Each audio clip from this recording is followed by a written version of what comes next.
हमारे देश भारतवर्ष में भिन्न भिन्न प्रकार के त्यौहार मनाए जाते हैं। हर महीने कोई न कोई व्रत, कोई न कोई त्यौहार हम देखते हैं, सुनते हैं, मनाते हैं और लोग बड़े ही धूमधाम से, बड़ी ही श्रद्धा से त्यौहार मनाते हैं। कुछ दिन पहले ही दशहरा का त्यौहार मनाया गया। आप सब ने भी देखा, सुना होगा, मनाया होगा। उस अवसर पर नाचे होंगे, गाए होंगे, झूमे होंगे। 9 दिन तक बड़े ही भाव से माता रानी की उपासना, माता रानी की पूजा की गई।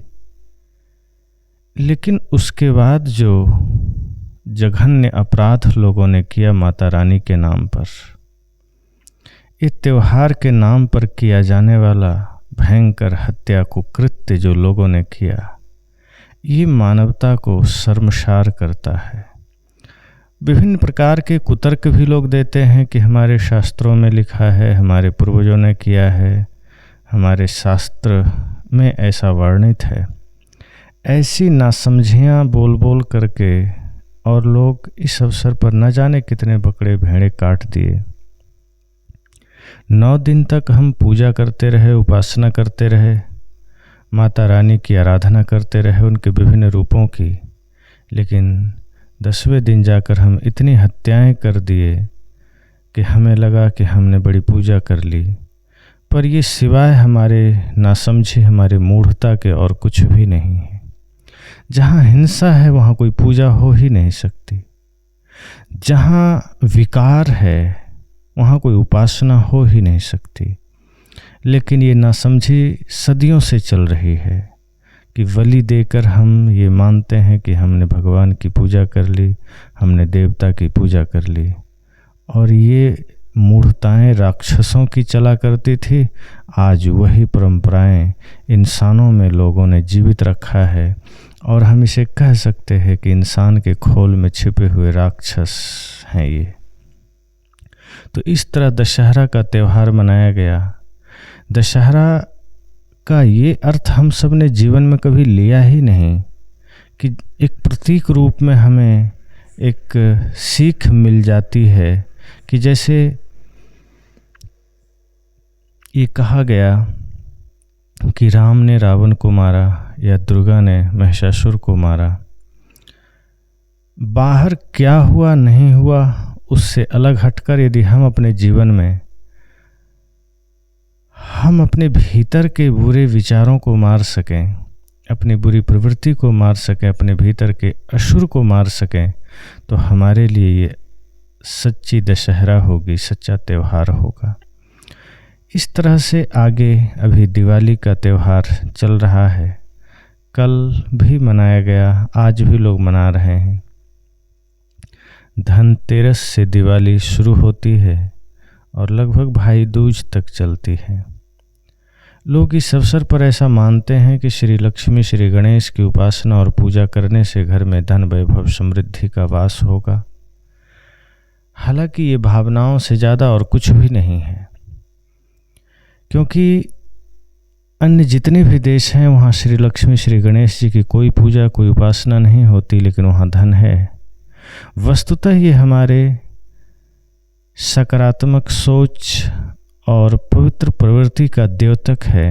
विशेष पर्व पर हम किसी शक्ति रूप की पूजा करते हैं, किसी प्रतीक की पूजा करते हैं, अपने भाव से हम उसकी उपासना करते हैं।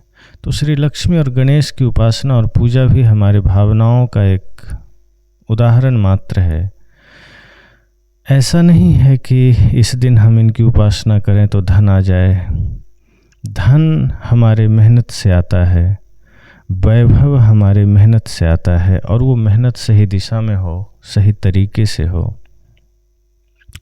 लगन पूर्वक हो, संकल्प पूर्वक हो, तो इस धरती पर कुछ भी असंभव नहीं है। वरना प्रतिदिन आप लक्ष्मी गणेश जी की पूजा करते रहें, घर में 2 कौड़ी भी नहीं होगा।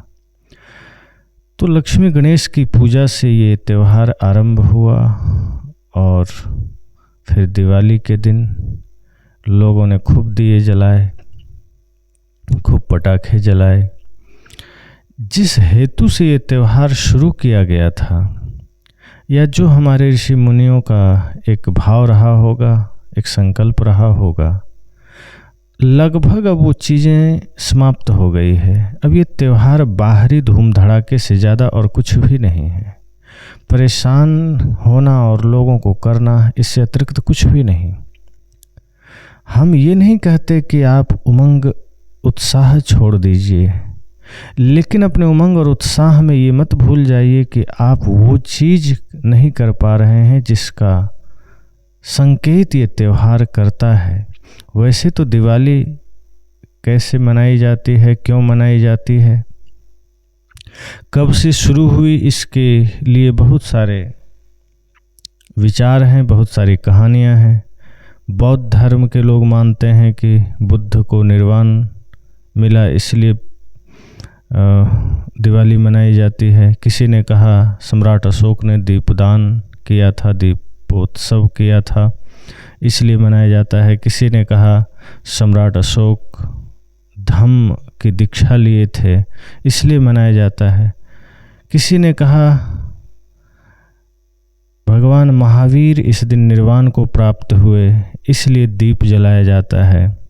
किसी ने कहा है, और मूल रूप से जो ये कहा गया हिंदू धर्म में कि जब श्री राम लंका से भारत लौटे थे, अयोध्या लौटे थे रावण को मारकर, तो उनके स्वागत में पूरी अयोध्या नगरी दीपों से सजाई गई। श्री राम के आगमन पर यह दिवाली मनाई जाती है। तो सभी संप्रदायों के अपने अपने मत हैं। कुछ ने कहा राम के आगमन पर मनाया जाता है, और अधिकांश लोगों को यही पता है। लेकिन बौद्ध धर्म में जो माना गया कि बुद्ध की बुद्धत्व प्राप्ति, तो सबसे बड़ी बात यह है कि बुद्ध को बुद्धत्व प्राप्ति पूर्णिमा के दिन हुआ था और दिवाली अमावस्या के दिन मनाई जाती है। अगर हम कहें सम्राट अशोक ने जिस दिन धम्म की दीक्षा ली थी, तो उन्होंने दशमी के दिन लिया था, दिवाली अमावस्या के दिन होती है। और यदि हम ये कहें कि दीपोत्सव सम्राट अशोक ने किया था, 84,000 बौद्ध स्तूपों का अनावरण इसी दिन किया गया था और सभी स्तूपों को दीपों से सजाया गया था, ऐसी मान्यता है। तो इस पर एक भिक्षु ने बड़ा अच्छा अपना तर्क दिया कि यदि किसी स्तूप का अनावरण के बाद दीपों से सजाया जाए, तो आज भी ये परंपरा है कि जब हम नए घर में प्रवेश करते हैं तो दीप जलाते हैं, प्रकाश की व्यवस्था करते हैं। बहुत सारे घर को हम बहुत सारे उपायों से सजाते हैं। लेकिन जिस दिन हम गृह प्रवेश करते हैं या जब हम उसका उद्घाटन करते हैं, तभी ऐसा करते हैं। उस दिन को हर वर्ष हम दीप जला करके उत्साह नहीं मनाते कि हाँ पिछले वर्ष हमने गृह प्रवेश किया था तो आज भी हम दिए जलाएं। तो ऐसा भी नहीं है। और यदि बुद्ध से ये कोई कहानी जुड़ी है, सम्राट अशोक से ये कहानी जुड़ी है और उनके नाम पर ये दीपदान उत्सव हो रहा है, तो फिर यहाँ से जो बौद्धिस्ट बाहर गए अन्य देशों में, थाईलैंड, बर्मा, भूटान, जापान आदि देशों में, श्रीलंका आदि देशों में, तो वहाँ तो किसी भी प्रकार की कोई दिवाली नहीं मनाई जाती। इसलिए बुद्ध धर्म से दिवाली को जोड़ना ये सिर्फ कल्पना है, इसका कोई तथ्य नहीं है। तो वस्तुतः जो भी हो, दिए जलाए जाएं, किस उपलक्ष्य में जलाए जाएं, इससे ज़्यादा महत्वपूर्ण यह है कि दिए जलाने का प्रतीक क्या है। दिए जलाने का प्रतीक यह है कि जिस तरह से दिए जलते ही बाहर का अंधकार मिट जाता है, अंधेरा दूर हो जाता है, इसी तरह हम अपने भीतर ज्ञान के दिए जलाएं, हम अपने भीतर ध्यान के दिए जलाएं। जिस दिन हमने अपने भीतर ज्ञान, ध्यान, प्रेम, सत्य, अहिंसा, हमारे भीतर करुणा का दीप जल उठा, समझना हमने दिवाली मना लिया। बाहर की दिवाली हम मनाते रहेंगे, मनाते चले जाएंगे, दिए जला दिए जाएंगे, लेकिन भीतर का अंधकार न मिट सकेगा। और जब तक भीतर का अंधेरा न मिटे, हमारे जीवन में दुख रहेंगे, हमारे जीवन में पीड़ा रहेगी, हमारे जीवन में विवाद रहेंगे। अगर हम अपने जीवन को विवादों से मुक्त करना चाहते हैं, पीड़ा से मुक्त करना चाहते हैं, सारे दुखों से मुक्त करना चाहते हैं तो भीतर अंधकार को मिटाना होगा, भीतर ज्ञान का दीप जलाना होगा। यही असली दिवाली है। जिसके जीवन में ध्यान का दीप जल उठता है उसका जीवन सदा सदा के लिए दिवाली हो जाता है। जिसके भीतर प्रेम का दीप जल उठता है उसके लिए पूरा जीवन दिवाली हो जाता है। आज हमने बाहर पटाखे जलाए, हमने दिए जलाए, लेकिन भीतर जो कपट का अंधकार है, भीतर जो नफ़रत और घृणा का अंधकार है, भीतर जो वैमनस्य का अंधकार है, इसे हमने कभी मिटाने की चेष्टा नहीं की। हमारे इसी अंधकार के वजह से भाई भाई के बीच खाई है। माता पिता के प्रति जो सम्मान, जो आदर, जो श्रद्धा हो वो मिट चुका है। गुरु के प्रति जो श्रद्धा हो वो मिट चुका है। राष्ट्र के प्रति जो सम्मान और भक्ति का भाव हो वो मिट चुका है। अपने महापुरुषों के प्रति जो श्रद्धा हो वो मिट चुका है। हम अपने कर्तव्य पथ से डिगे चले जा रहे हैं। इसलिए ये त्यौहार, ये दीपोत्सव हमारे भीतर के दिए को जला सके। ये दीपोत्सव प्रतीक है कि हम भी अपने भीतर ज्ञान के दिए जला सकें, हम भी अपने भीतर ध्यान के दिए जला सकें।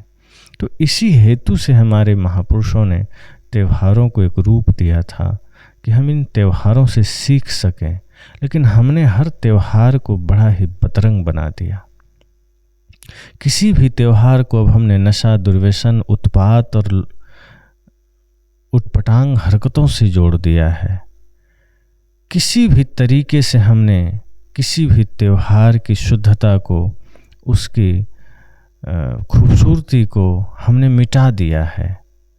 जो त्योहार खूबसूरत हो सकता था, समाज के लिए हितकर हो सकता था, आज हमारी उदंडताओं की वजह से लोग उनसे दूर भागना चाहते हैं।